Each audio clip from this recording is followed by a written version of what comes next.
2 police officers and a first responder were shot and killed early Sunday, and a 3rd officer was injured at a suburban Minneapolis home in an exchange of gunfire while responding to a call involving an armed man who had barricaded himself inside with family.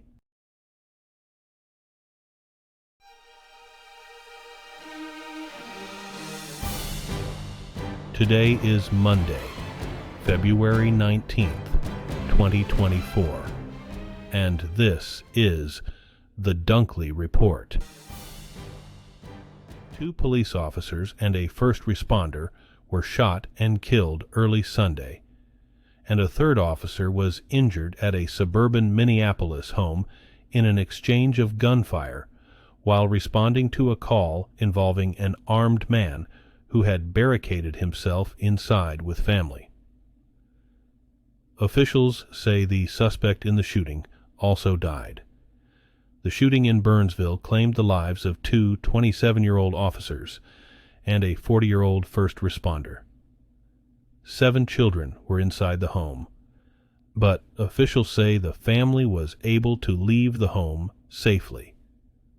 The city of Burnsville said a police sergeant was hospitalized with what are believed to be non-life-threatening injuries.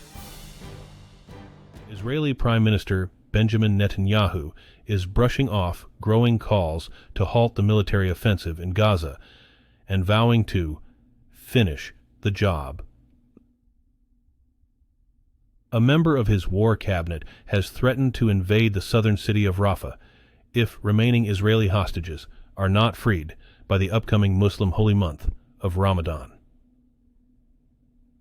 Israel's government has not publicly discussed a timeline for a ground offensive on Rafah, where more than half the enclave's 2.3 million Palestinians have sought refuge.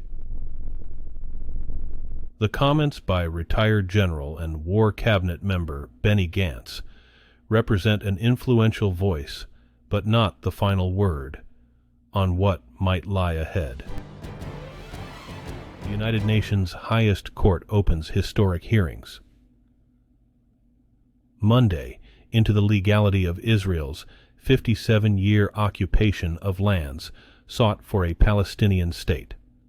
The case is a UN request for a non-binding advisory opinion, and it plunges the 15 international judges back into the heart of the decades-long Israeli-Palestinian conflict.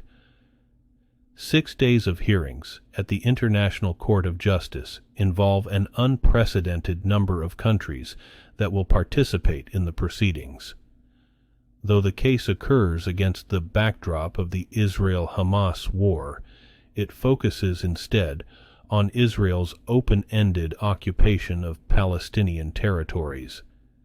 It will likely take months for the court to deliver its opinion.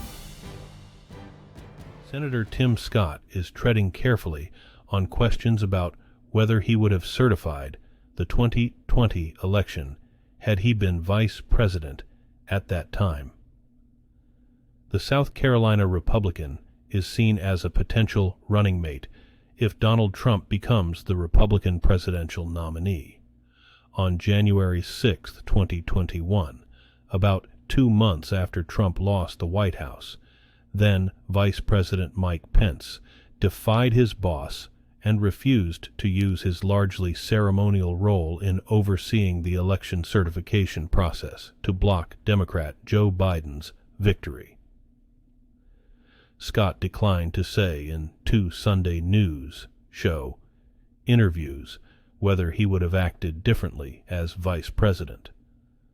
Scott dropped out of the 2024 and has endorsed the former president.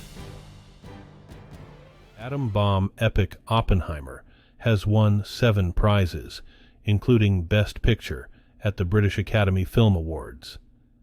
Christopher Nolan was named Best Director, and Cillian Murphy won the Best Actor prize for playing J. Robert Oppenheimer, the father of the atomic bomb. Emma Stone was named Best Actress for Poor Things, which took 5 prizes at Britain's equivalent of the Oscars. Oppenheimer also won trophies for editing, cinematography, and musical score, as well as the Best Supporting Actor prize for Robert Downey Jr. But the film missed out on the record 9 trophies set half a century ago by Butch Cassidy and the Sundance Kid. Da'Vine Joy Randolph was named Best Supporting Actress for The Holdovers. A prominent rights group says over 300 people have been detained in Russia while paying tribute to opposition leader Alexei Navalny, who died at a remote Arctic penal colony. The sudden death of the 47-year-old Navalny was a crushing blow to many Russians, who had pinned their hopes for the future on President Vladimir Putin's fiercest foe. Navalny remained vocal in his unrelenting criticism of the Kremlin, even after surviving a nerve agent poisoning and receiving multiple prison terms. Hundreds of people across Russia streamed to ad hoc memorials and monuments to victims of political repression with flowers and candles on Friday and Saturday. Detentions occurred in over a dozen cities, according to the OVD Info Rights Group. A Houston megachurch has held a special service a week after a woman opened fire in one of its hallways. Lakewood Church is run by celebrity pastor Joel Osteen. The megachurch has not had services since the Feb 11 shooting. Osteen says Sunday's service was meant to celebrate a time of healing and restoration. Police say 36-year-old Genesee Moreno entered the church with her 7-year-old son and opened fire. 2 people were injured, including her son. The boy remains hospitalized. Moreno was shot and killed by security officers. Questions about the shooting remained unanswered, including Moreno's motive. A Republican opponent of new U.S. funding for Ukraine has argued at an international security conference that the package stuck in Congress wouldn't fundamentally change the reality on the ground, and that Russia has an incentive to negotiate peace. Ukrainian President Volodymyr Zelensky, U.S. Vice President Kamala Harris, and others have advocated passage of the $60 billion in aid at the Munich Security Conference. But Senator J.D. Vance, an Ohio Republican, said Sunday, "The problem in Ukraine is that there's no clear endpoint, and that the U.S. doesn't make enough weapons to support wars in Eastern Europe, the Middle East, and potentially a contingency in East Asia." NASCAR has postponed the season-opening Daytona 500 until Monday because of 2 days of rain at Daytona International Speedway. The race had been scheduled for Sunday afternoon, although the weather forecast put that in doubt all week. The final practice for drivers was canceled Saturday, as was the Xfinity Series race. The Xfinity Series race is now scheduled to be held Monday morning, hours ahead of the 4 p.m. start for the Daytona 500. Joey Logano is set to start from the pole for Team Penske.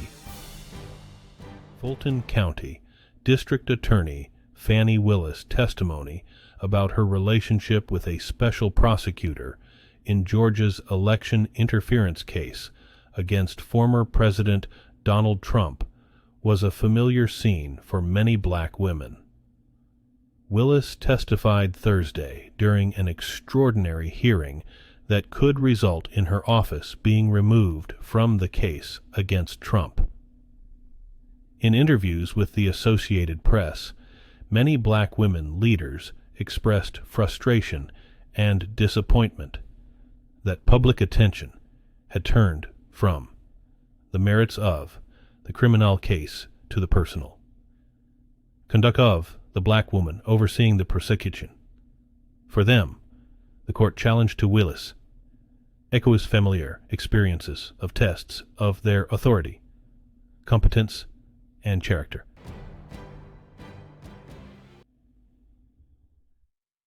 Today's news was reported by the Associated Press. This has been the World News for Monday, February 19th, 2024. Thanks again for joining us at The Dunkley Report.